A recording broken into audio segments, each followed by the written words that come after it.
Yo guys, what's going on? Invin here. Today I'm going to be bringing you guys a video on what New World needs to do in order to stay alive, to stay thriving, and actually bring the community back on side with the game. Now I just want to preface this video with a couple of things just before we dive into it. So first thing being, overall my opinion on this game is that it is amazing. It's one of the best MMOs that we have had in years and years and years. That being said, there is obviously some problems at the moment which I'm going to address today, sort of talking about how they could be fixed, how they should be fixed, and things we'd like to see going forward, taking it from my own personal viewpoint, but also what I've gathered from the community viewpoint as well. That being said, like I say there, it is one of the best games we've seen in a while. I think New World's staff approach in terms of their contact with the community, their description on the whole, bar the last patch, in terms of how much they give us in patch notes, how much updates notes they give us, how much interaction there is on the forums, is absolutely unmatched in any game development company. It's by far one of the best I have ever seen.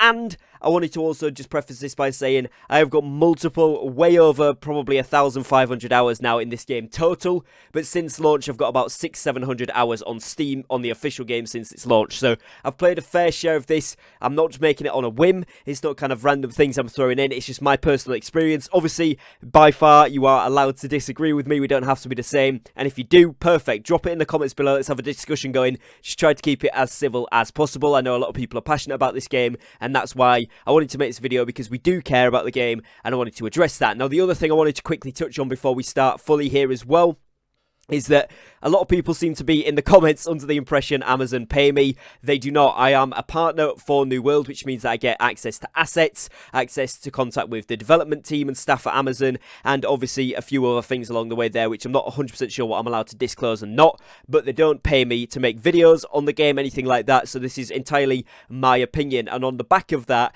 they also don't say that I can't say anything like negative. So for example, this past update, I've gone over some of the patch notes there and said I wasn't keen on how they kept some certain stuff out of it, wasn't keen on how we've seen the trading post shut down, and although they are obviously working very, very hard to resolve that, that is something that is just, not necessarily a positive, but it does need to be said as constructive criticism, and that's where I want this video to lie, in that realm of things I'm enjoying, things I'd like to see more of, and constructive criticism in terms of going forward, what the player base wants to see. So with all of that being said, I'm going to crack into the video here, and the first thing that I do want to cover then is, of course, this most recent update. Now, obviously, we saw, like I said, there's some patch notes which weren't included. I think that basically is it's been passed from one team to another, to another, to another, and we've lost some stuff along the way. It does happen. It's annoyed a few people. Some people don't maybe understand how game development works. It's not just one team. There's lots of teams working together on stuff.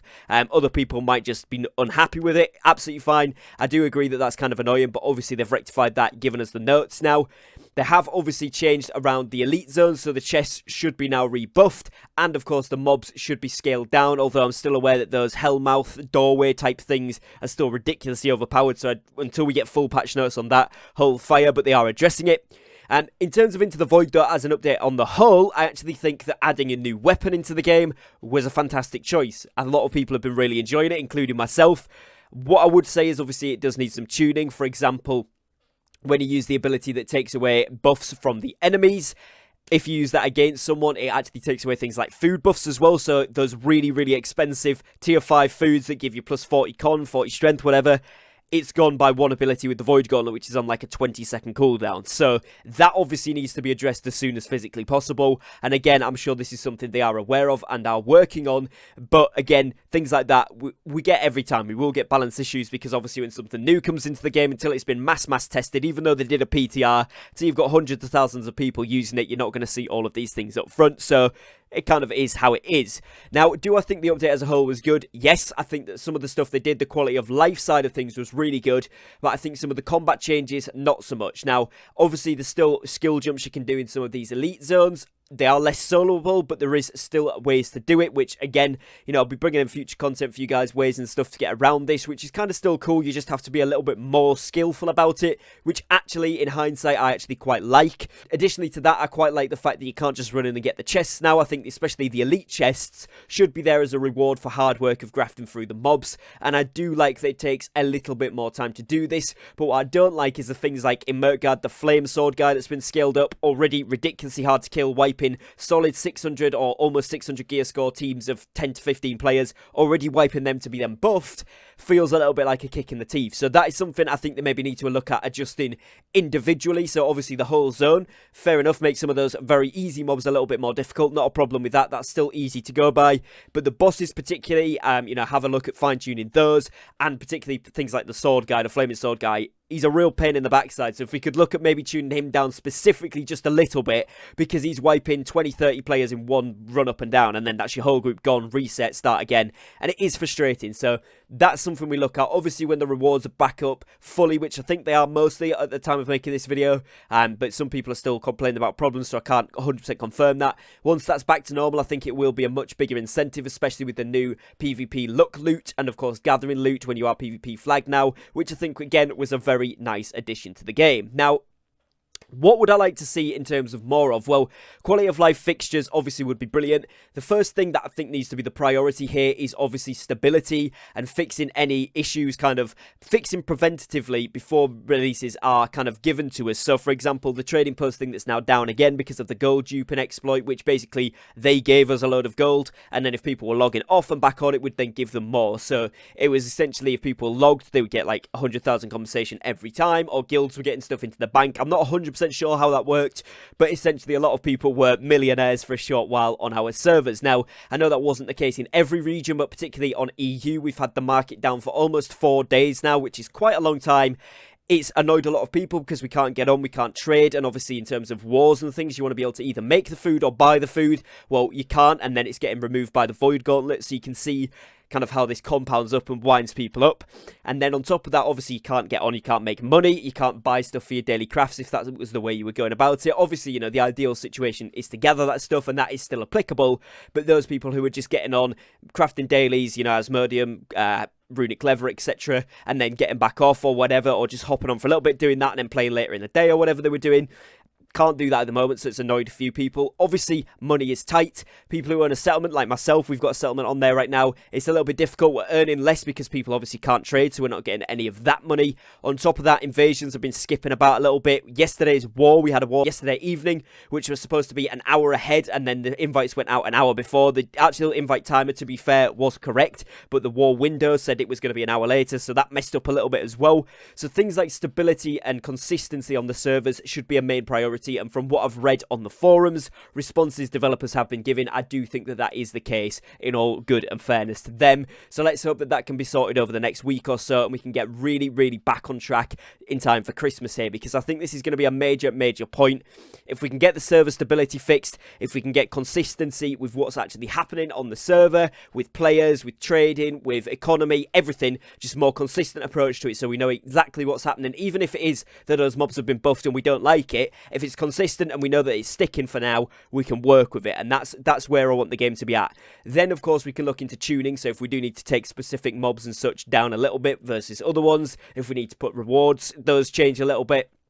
Maybe we need to make the accessibility to the components for those high-end Genesis and Lazarus keys a little bit more accessible. That's something we could look at. Of course, there's lots of different things that we could put in and out of the game here, but that needs to become secondary to, of course, making stability. But in the same breath as that, that would be where quality of life stuff comes in. So, of course, making it a little bit easier on things like the crosshair, maybe for the bow. That's, again, something in the back of people's minds right now, but bows and musket crosshairs would be something we could see. So those features could start to trickle in much later down the line, month or two, you know, further into the game's development once we've seen the stability. But in terms of short-term, what do we want to see? Well, of course, fixes to the Void Gauntlet that was released, fixes to the Fire Staff and Ice Gauntlet. Let's bring those back in line with where the Great Axe and the Warhammer are right now, because a lot of people are saying they're OP, and they are right now, but that's because the other stuff is quite bad. Honestly, the musket's really good at the moment, the bow is really good, so I think if we bring the Fire Staff and Ice Gauntlet back up into power line with those weapons, we could see quite a nice balance where actually everything's quite overpowered, and that means that we've got an open playing field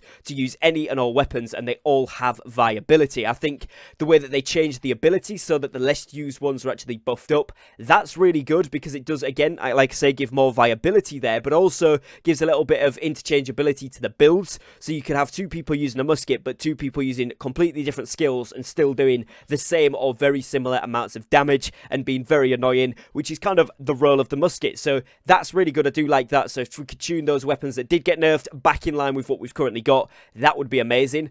Also, we need to obviously look at things like the crafting recipes and some of those not having the items in the game. That's a really, really crucial thing. And either that could be linked to future content, in which case, kind of fair enough, but let's have a look at that. And also, let's just make sure that everything's as accessible as possible for the community.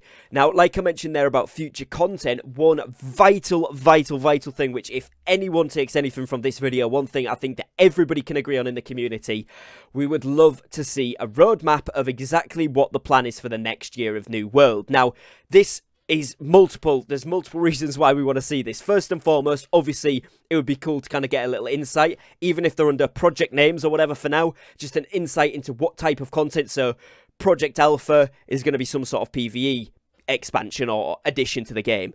Project Bravo is going to be some sort of PvP expansion, and that could be maybe February for the first one, July for the next one, etc. So we've got a rough time frame, between these months, and we've got a rough idea of what aspect of the game is going to be affected by it. The second reason this would be really, really good is because obviously right now we have a few problems in the game. It's expected in any development cycle of the game, but it is frustrating a lot of players. A lot of players are moving on to other games, or at least playing the game less, which obviously is expected after the initial hype and rush and when people start to max things out. But I do think that if we release a roadmap which tells us kind of what we're doing, what we can expect to be doing over the next year, that will drag players back in, particularly, in the upcoming events towards that, so that they can be prepared to make sure that they have got 600 gear score in terms of when the next PvE or PvP stuff is going to drop. They have got the highest best in slot, item perks, item abilities, etc. They have got the builds fine-tuned if there's PvP upcoming or PvE, and so that would be really cool, as it would bring people's attention back, and it would be kind of a thing as, is it worth putting in the graph now, or should I give myself a little break for a month and come back to it when we can expect more stuff? Because I think that's where a lot of people are in limbo right now. Do we want to invest all the time and the effort in, or should I come back in a month or two's time when stuff's been fixed? And I think that's where a roadmap would really, really help. Personally, I'm going to keep playing it because I can't lie, nothing contests how good this game is to me in terms of the war environment. Yes, it's had its issues with lag and things, but the actual environment of getting a group of people together, playing together and smashing out a war, whether you win or lose, is a very, very intense environment and really, really cool, and nothing to me in gaming right now competes with that. So obviously that is amazing. And of course, even the expeditions, I've been really enjoying the endgame expeditions, so having a bit more of a go with those is something that keeps me coming back to the game. I do enjoy Outpost Rush when it works and when the bugs obviously are fixed with the weapons, like I said, the Void Gauntlet, etc. And I really do quite like the elite zones, but again, I just think at the moment they're not quite working as they were before, or maybe even very smoothly. I would say it's a bit jagged, a bit clunky. So for me right now, I'm sticking out of those and just sticking with the other stuff, but I am enjoying it. I am logging on daily still, so it needs to be said that I am still kind of a fanboy, or kind of enjoying the game, I would say, and I have got a positive outlook on it. But like I've mentioned throughout this video, that doesn't mean there isn't some negatives. Now again, with the roadmap, what I think it would allow the player base to do is actually, get a little foresight into what's actually going to be happening with the progression of the game. And the reason that'd be good from Amazon's point of view is obviously it gets people excited, hyped. For me as a content creator, it'd be amazing to, give people preparation type stuff, so if it's a PvE or PvP style content. Or, of course, we've got this upcoming soon, so we can make videos preparing about that, talking about what we could be seeing, etc. That'd be cool. But from a regular player's point of view, someone that doesn't care about creating content, wanting to play it gives them something to focus on mentality-wise. So I know that there's a PvE expansion coming up. I'm going to smash 600 gear score. I'm going to make sure that I've got the best PvE abilities unlocked, the item abilities on my weapons and armor so that I'm ready to go, a build that's fine-tuned for PvE, etc. so that they can then be geared around that. Then the PvP guys might see that a couple of months after that they're getting an update, so they're going to start gearing towards it, and it gives everybody a collective thing of, okay, this is going to set the market value for these items up because we know they're going to be used for crafting, they're going to be really good in PvP, PvE, whatever the expansion or additional content is, and that would be really, really cool. Now, one final thing I wanted to touch on here is the community aspect of the game, as I do feel that New World is a very, very much a community-driven game.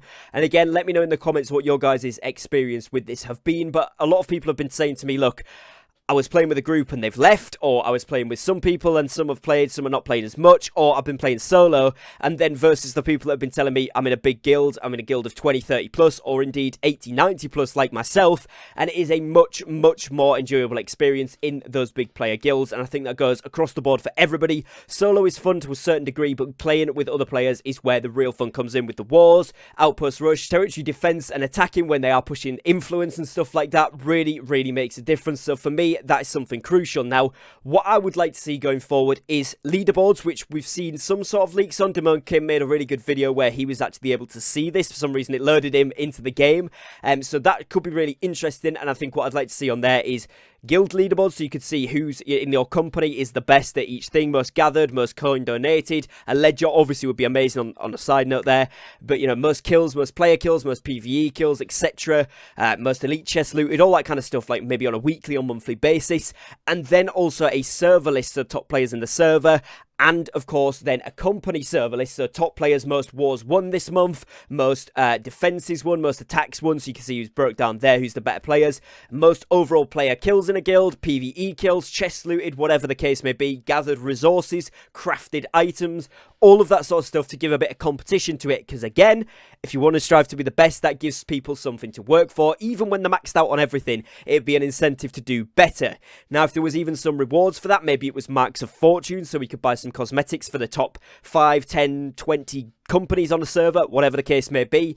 And of course, then, you know, you've got other options. You could give them gold, you could give them a free pass for a week where the top company doesn't get an invasion for a week, or they've got really high chance to not get an invasion if they defend it, or who knows, there's all sorts of stuff they could add in, particularly maybe special guild crests, maybe a golden guild border, right, if you're successfully at the top of the leaderboard for maybe 2-3 weeks in a row. Something along those lines would be really, really cool. And then something like guild, company versus company competitions, or company versus company battles outside of the wars, you know, maybe like a rush for whoever can gather 50,000 flint first, or 50,000 wood, would be really cool as a little addition to give kind of, you know, almost a little competitive aspect to the game. So those players that are more or less maxed, it brings them on daily for something to do there. So obviously there's a lot of stuff. I know I haven't mentioned too much about server merges. That's another thing for another day in terms of that. But do let me know what you guys think in the comments. Like I said at the start, try to keep it as respectful and civil as possible, because of course everyone has different opinions, and I'm aware that I have quite a positive outlook on this. I am hoping for the best because I absolutely love the game.